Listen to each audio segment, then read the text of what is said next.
To be honest, I don't know. I'm just a random time traveler. I time travel to place. Oh, not this again. Is there something in the shadows that's gonna come on and get? Oh, you are now exiting. Aha. So, this, combined with the entering game from earlier, tells us that Coda believes his games are connected somehow. It could even be that the stairs game and the puzzle game are literally connected in between this and the entering game. There's a bigger picture that all of his games are meant to play a role in, some larger meaning that we won't be able to grasp until we've seen all of them.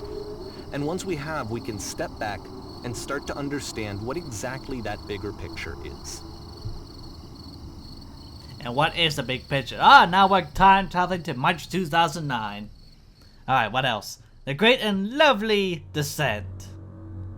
Amnesia? Oh. This isn't Amnesia. The Dark Descent. Okay, well, let's check it out over here. Maybe they got some food cooking. Let's talk about video game development for a second. Every video game runs on what's called an engine, which determines what the game can and cannot do. So in other words, the engine is a set of tools for game development. Ah, well, this place sounds interesting. To make all of these games, Coda is using an engine called Source. Like all engines, Source has certain things that it does well, and it has certain things that it does poorly. One of the things that it does very well is boxy linear corridors. That's why so many of Coda's games are set in these large, flat, empty rooms, is just because he's working with what the engine does well. Well, is this what... Tools available to the creator shape what kinds of creative work they're going to end up making. You might consider paying attention to the architecture in Coda's games, to notice how they seem to stem from an engine that's very good at producing linear, boxy corridors.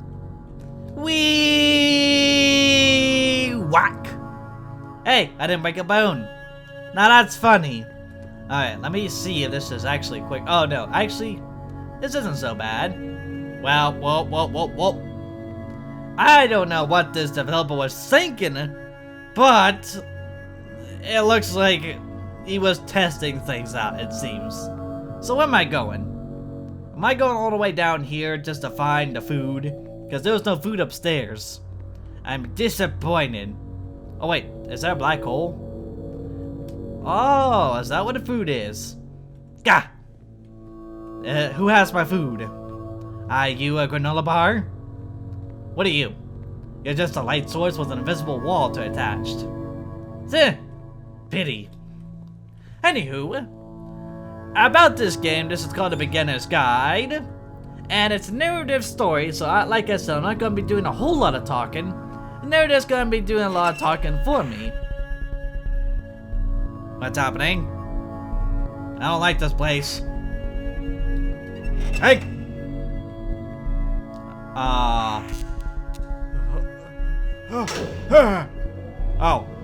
Oh, it's an elevator. Nothing wrong with elevators. Do I have to go in there? I got no choice, the walls are blocked. This prison, funny enough, in Coda's original design, the doors stayed shut for a full hour before letting you go. If you don't mind, I think we're gonna skip that. Good! Oh, I wanted to go explore around the This is something place. that he and I used to argue about a lot. You know, whether a game ought to actually be playable, whether it means anything if no one can get through it. And I would always defend that, you know, all this work goes into the game, why not make it playable and accessible? And so we just got into heated arguments over it, and there was one time that after one of these conversations, he went home, and a day or two later, he sent me a zip file entitled Playable Games that was full of hundreds of individual games, each of which was just an empty box that you walked around in and nothing else. Believe me, I played every single one of those just to find out if there was like a gag hidden somewhere. There wasn't.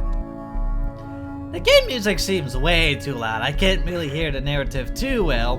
Is there a way I can try to fix that here? Speaker, sound quality, no. Okay. Oh well, I tried. Can't say I didn't do it. Seems like a multiple of everything.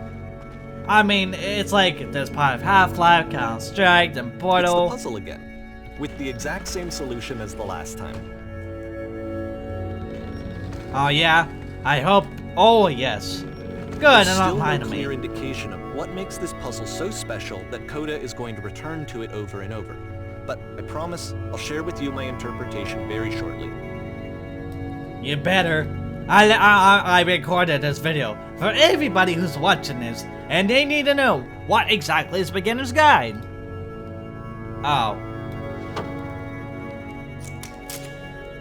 You there? Did you come from above? Coda begins using a kind of dialogue system that he fashioned out of the engine's chat capabilities. Use the 1, 2, 3 buttons on your keyboard to respond. Okay. So,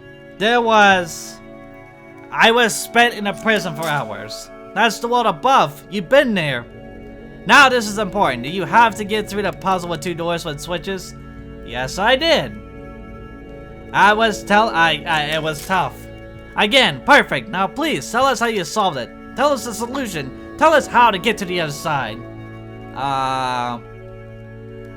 Number 1, I don't remember how I solved it. I'm trying to remember, but I can't. 2, I didn't solve it. Someone else let me in.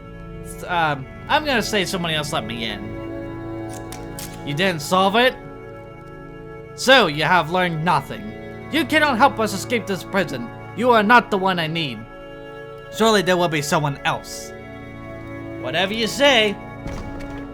Whatever you say. I mean, I can just come up here right now and slap the green boxy head right out of your body. Huh. What's this? Oh, the incinerator. Is this... You know what? Have a nice wonderful day. I hope I'll see all 3 of you in hell. Anywho. Now, moving on. Oh. You guys again? You guys again? Hello, how'd you get here? Was there a puzzle you had to pass through? Yes. Do you want to know how to solve it? Do you really want to know? No, we actually find the black space between the doors to be far more interesting. Have you seen it yet? Why would I care about the space doors? Actually, now that you mentioned it, I remember found straight passage. I know I call it space. Actually, now that you mention it, I remember feeling strange as I passed through it. Don't think too hard about it. You'll see it again. Maybe I will. Strange people and their weird inner dimensions. Seriously, I'm lost in time and space. And so we make one last descent down to the final floor of the level. Oh boy. Are they gonna give me any more questions? God dang it. I'm full of carbonite stuff. I only had like a glass of soda today. That's one small glass is enough to do all the purpose. Hey, what do we have here? Is this like some kind of a lamppost? Okay, I can't tell you quite why, but for some reason Coda fixates on this lamppost. It's going to appear at the end of every single one of his games from here on out. I'll tell you what I think. I think that up to this point, you know, he's been making really strange and abstract games with no clear purpose, and maybe you can only float around in that headspace for so long. Because now he wants something to hold on to. He wants a reference point. He wants the work to be leading to something. He wants a destination, which is what this lamppost is. It's a destination. We're going to see it in the work as well. His games are just going to become a lot more cohesive, a lot more fully developed, with more of a clear idea behind them. And as we go, that idea will get clearer and clearer and clearer. Hello, anybody awake? If you can hear me, turn your lights on. Well, okay, never mind. I'm being teleported once again.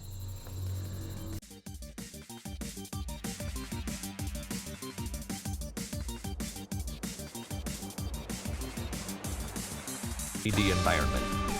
But what I like is that even though he starts from the simple aesthetic of a desert town, he then scatters these colorful abstract blobs and impossible floating crates around the level. And of course, it destroys the illusion that this I'm almost dead anyways. This place sucks. Everything is just... Can I not pick up anything? Okay. Well, I screwed up. I don't like this map.